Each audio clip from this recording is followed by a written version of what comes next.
Now there's a saying that goes something like this.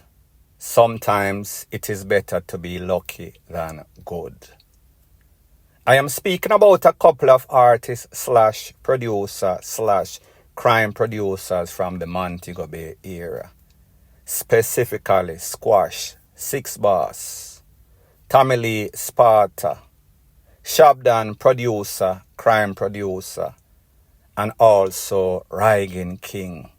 The person that seems to be less on the radar, however, his problem or his situation seems worse than any one of the other persons that are known. Names have been calling up. These people seems to defy gravity, the law of possibility and probability.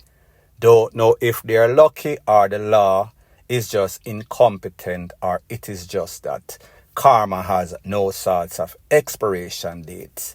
Their time will come sooner or later. Call it long run, short catch. So the first person on the list, and probably the most notorious, is Squash, Six Boss. Now Six Boss is one of those dancehall artists that you could say them a run the place, meaning whenever him boss along with Chronic Law and other artists from the Montego Bay era in that clique.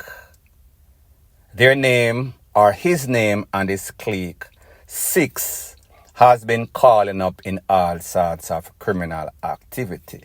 So therefore, he was known for the music and he was also known for the badness. The badness seems to be some sorts of family traits because any and everybody that knows about Squash knows that he has lost at least one brother because of criminal activity. Did not hear about the father, however, the mother is prominently on social media in a news in a real life.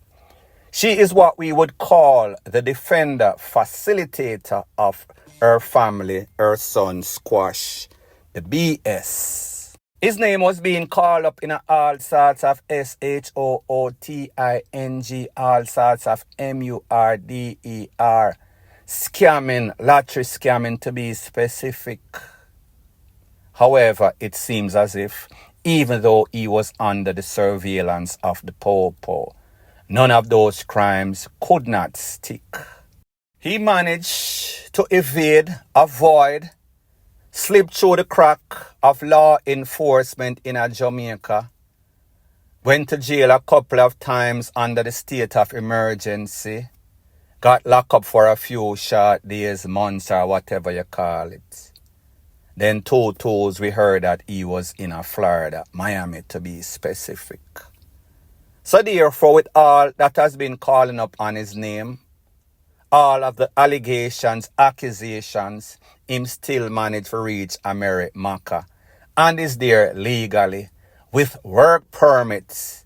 Some people say as some sorts of asylum he is seeking, claiming that his life is in imminent danger in Jamaica. So therefore, him have to take away himself. Isn't it kind of ironic that people who are supposed to be said to be crime producers themselves are now living in America under asylum legitimately, while people out in the sun are trying to get some sorts of visa for reach America, legal, law-abiding, tax-paying citizen. So people like me say, sometimes it is better to be lucky than good. Now when he reached to America, him cool out for a few, and then his natural instincts kicked in once again. He was there. Name a call up in all sorts of drugs, all sorts of robbery, all sorts of ish.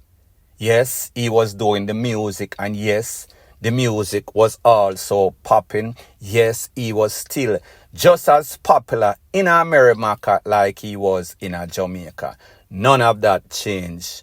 Nothing changed as it pertains to his criminality.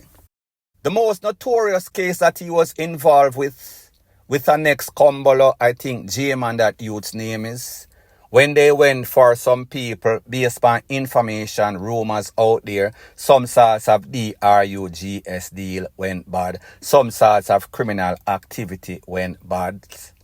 And a man named Muscleman and a next man lost their life. Double takeaway in a Fort Lauderdale. His Cumbolo got arrested. However, his name was called up and saying that that person that got arrested was defending Squash. Some sorts of argument, some sorts of deal that went wrong.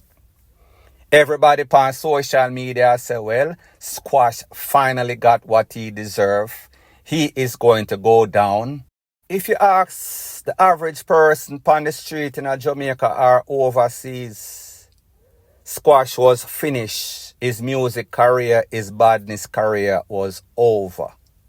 It was even said that the person that got held, I think, J-Man, he was going to talk on Squash because Squash left him in the problem by himself. So therefore, he was going to turn state. It was just a matter of time. You heard all the blogs, all the social media detectives were saying that, yes, Squash a go down. This is his last paradas. But just like he did in Jamaica, him seeped through the crack. He seeped through the crack again in America. Beat the feds. Beat the top investigators, the best in the world. He is still scotch-free. Still doing the music, still doing all sorts of BS, still gang affiliated, still having an impact in Jamaica, in Trinidad, in the Caribbean, in America also. The six is still a thing. As if some sorts of cult following don't understand why people still support, still defend, still like this person with all the stuff that he has done. However, people, like the saying goes, a man is innocent until proven guilty. Jamaica has not proven him guilty. A whole bunch of allegations, accusation, but people is not hearsay, is what you can prove in a court to the jury or to the judge. It seems as if Jamaica has not been able to do so, likewise in America. So people like me say, the six is all over in Jamaica, in the Caribbean. As a matter of fact, one of those persons that was following him and is a part of the six, Sinner Six, he caused his girlfriend and his baby to lose their life, Carla and Carly. In Florida, if you know that notorious case in which a man known as Dujan Griffins pretty much took out the wife, tried to take out Sinner Six, the wife, our girlfriend, and also the baby. Sinner Six managed to survive. He is a state evidence. Dujan Griffin was held a couple of weeks or months ago. People may just assure you. Like I said, the theme, sometimes it is better to be lucky than be good. We have to ask the question, is the relevant authority in Jamaica and US coordinating their efforts to get rid of this man or take this man down? People like me say, based on what we've seen so far, based on the allegations and accusations against this man, we should not be surprised if he is still the last man standing or maybe the next man falling. And while Squash manages to avoid law enforcement in Jamaica and America, the domino effect, the trickle-down effect is still happening in Jamaica. Because based on allegations that we've heard, it is said that the two youth that got taken out in Montego Bay, one of them named Perky and the next one that was conned up on his bike in Iron Shore, it is because of some sorts of feud between Squash and Shabdan. Is that a fact? It is yet to be determined. Now the next person on the list is Shabdan, producer, or is he an executive producer? A producer actually makes the beats. Is he the producer or the executive producer, meaning use other producers to make the beat, put his name and label on it and send it a streets? Shabdan got prominence with the six. When the six boss, he was the beat maker or producer / executive producer behind all of these beats. Squash is Entourage, Chronic Law, Vibes Cartel, Tommy Lee, you name it. He had some of the best beats out there. However, it seems as if he was also beating the streets. Just like Squash, his name was called upon all sorts of lottery scamming as the source of how they made their money. If you know about Montego Bay, it is the epicenter of scamming. That is where all the scamming and the individuals that were big in the scamming starts. Back in the day before the heat was on, when the money was actually much, much better than it is today. So he had all the beats out there. However, he too, his name was being called up not only as producer / executive producer, even most notoriously the crime producer. Him name a call up in all sorts of gang feud, all sorts of AAR, all sorts of SHOOTING, which obviously place him on the Popo radar or watch list. He knows that he was being watched. The Popo know that his name was being called up in all manner of evil from A to Z. However, again, it is not hearsay. It is not what you can hold somebody. It is what you can prove in a court. Especially when you have the top lawyers in a Jamaica, and those lawyers seem to have some sort of hold on these judges, on these popo. They pretty much hold them by the BALLS. So Shabdan name a call up. Him dep on the radar. Needless to say, it was just going to be a matter of time before he was held by the Popo. The Popo them hold him with some sort of tool in the car. Him and the next individual. That individual would take the rap. So therefore, Shabdan was released based on the fact that the gun belonged to somebody else in the car. Don't know if that individual was forced to take the rap. However, you know how it goes. If you're a big man, if you're some sort of Dan-like character, then people know say them have to just swallow the pill. Is that the case? Possibly. So in beat that case there, like many of the allegations and accusations. However, there was a big SHOOTING in a Montego Bay where at least 3 persons lost their life, call it a triple. It is said that those were his friends turned enemy, his opposition. Based on the information, it is said that there was somebody that is testifying that yes, Shabdan was actually the SHOOTER. However, in this case, it was also said that the SHOTER also had on schemas. Now, people, here's the thing about these cases in Jamaica.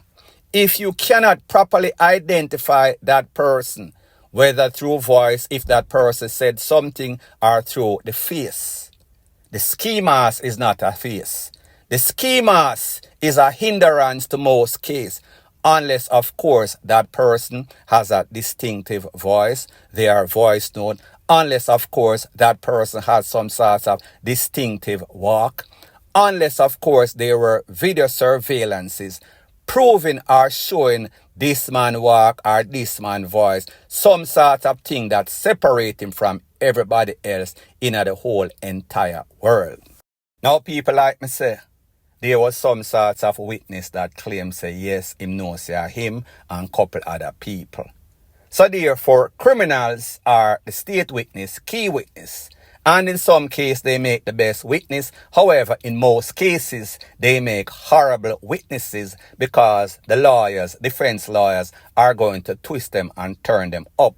And they are going to sound very inconsistent, especially as some people, including his lawyer, is saying he is being framed. So therefore, these people have ulterior motive why they are testifying against him because they want to save themselves. Based on information that I am getting, or it is in the court documents, every time that this case goes to court is either the file is not prepared, is either the investigator, the popo on the case, is not available. So therefore, they are using all sorts of stall tactics. Now, people, you and I know that the hit is out in Jamaica whenever you are known as any sort of Dan or crime producer.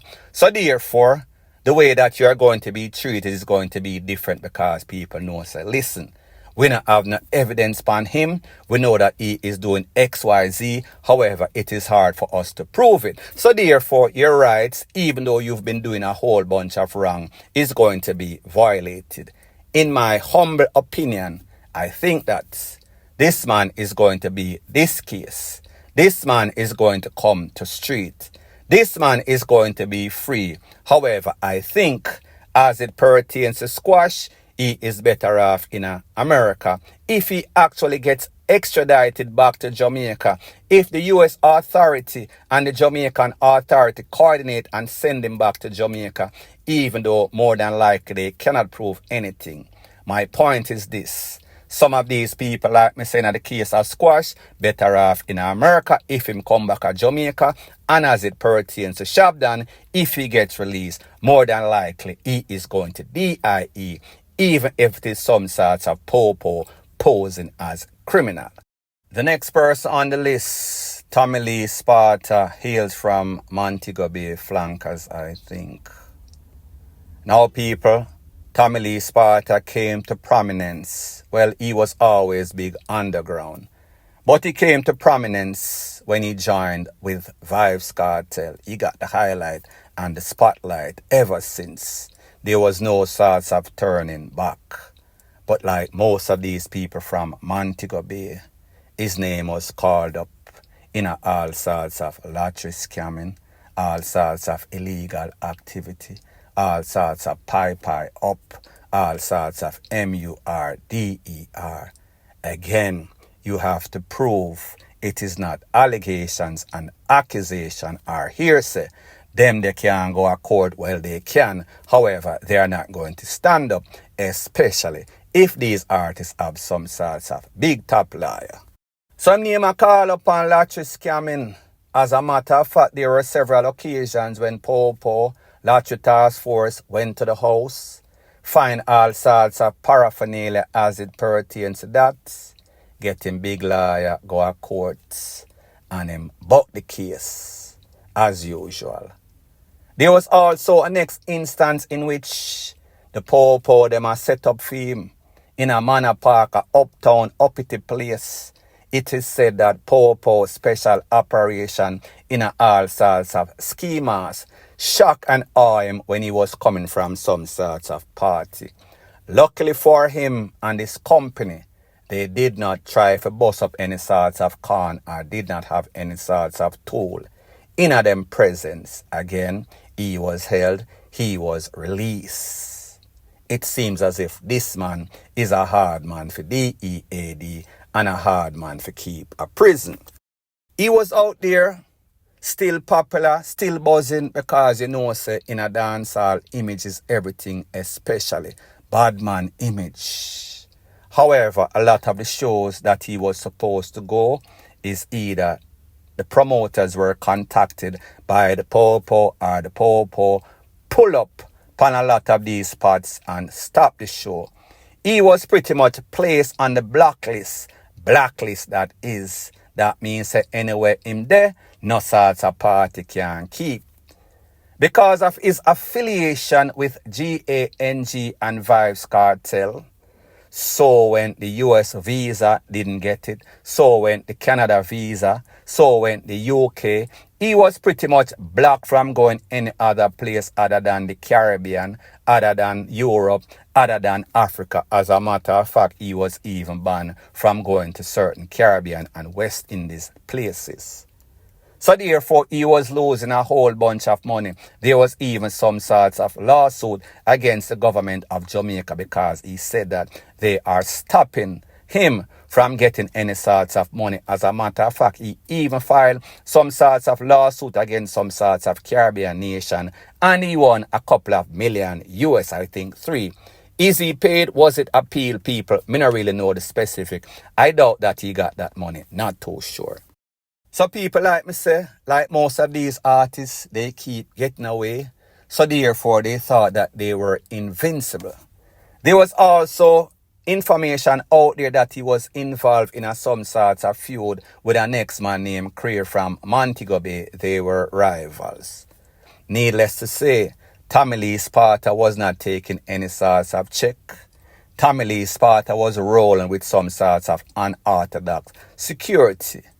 He would eventually get busted with some sorts of tool.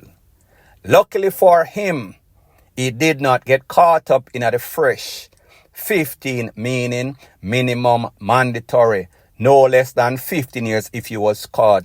He just missed it by probably a couple of months or years. Don't quote me on it, on the specific amount of time. So therefore, I think that he got 3 years under some sorts of plea deal. Obviously, he was not going to take it to court and lose. He would have gotten more time. He did about 2 out of that 3 years and he's back on the street once again. Him kind of quiet. Him kind of stealth. He's been touring in Europe. He's been touring in Africa. I heard about that tour. However, him pretty much keep quiet in Jamaica. Again, like me say, sometimes it is better to be lucky than good. How these people manage to defy gravity, meaning Shabdan, even though he's locked up, Squash, who is free, and Tommy Lee Sparta, after so many allegations and accusations. People like me say, these people seem to defy gravity, the law of possibility and probability, even karma. But people, like I've always said, karma does not have any sorts of expiration date. Sooner or later, fly low or fly high, justice is going to be served. What is going to be the outcome for these artists? Only time will tell.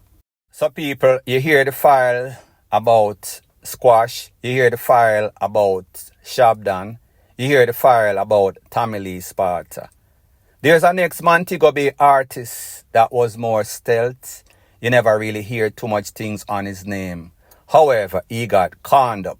He is now not even can walk, pretty much paralyzed, even though he is holding on hope that he will walk eventually. His name is Ryan King. If you're not familiar with this artist, yes, he was big in the underground scene in Montego Bay. However, he came to prominence with his Sumfest performance. I don't remember the year. Him thing take off, he shot like some sorts of star. However, people, that would have been short-lived. Yes, he was traveling extensively. United States, Canada, Europe, UK, you name it, he was going there all over the Caribbean. He was making beaucoup cash. Nicest cars, building mansion, everything. He was living the life of a superstar. However, just for a couple of short years. He was either coming from Negril, going to Montego Bay, vice versa. When he was rolled upon by some other people in a vehicle, it was an entourage of about 3 of them, 3 different cars or vehicles. Based on the Popo reports, a group of men in a vehicle rolled upon the vehicle in which Ryan King was in, along with his manager and a couple of other persons. People try to run, take with themselves. However, Ryan King was run down and he was blazed up a couple of times. Seems as if he got some sorts of spinal damage, or it is obvious. Yes, he was in the hospital, a whole bunch of rumors saying that he was paralyzed. He came out and he said nothing went like that. However, eventually, it seems as if his condition got worse, where he was relegated to some sorts of wheelchair. People, you understand, when it comes to dancehall, performance is very important. So therefore, if you have a book an artist and this artist cannot go on stage, perform, he is going to be losing out on those opportunities. People, promoters are not going to want to give you the type of money. Of course, it seems as if he was in some sort of depressive state. So therefore, the music kind of slowed down, even though he came out with some sorts of album. People like me say, this youth out of all that I spoke about, Squash, Shabdan, Tommy Lee Sparta, his name was called up the least. However, it seems as if his situation came out to be the worst thus far. But people like them say, sometimes these things slow you down and prevent you from getting the worstest case, meaning DEATH. People, I am not going to say that it is a blessing in disguise as it pertains to Ryan King. I am just going to say only time will tell what is going to happen as it pertains to squash, Tamale, Sparta, and Shabdan, if there's no sort of divine intervention or if they don't change their life and stop doing what persons are alleging that they are doing. Point blank and period. So anyways, people, thanks once again for checking out my video. If you appreciate videos like these, please show your appreciation by liking, commenting, sharing, and subscribing to my channel. That is how YouTube promotes videos like these to like-minded, sensible persons like yourself. And last but not least, please subscribe to my next channel. It is called Jamaica Dancehall Source. I'll be pinning the link to that channel in the description of this video. Bless up.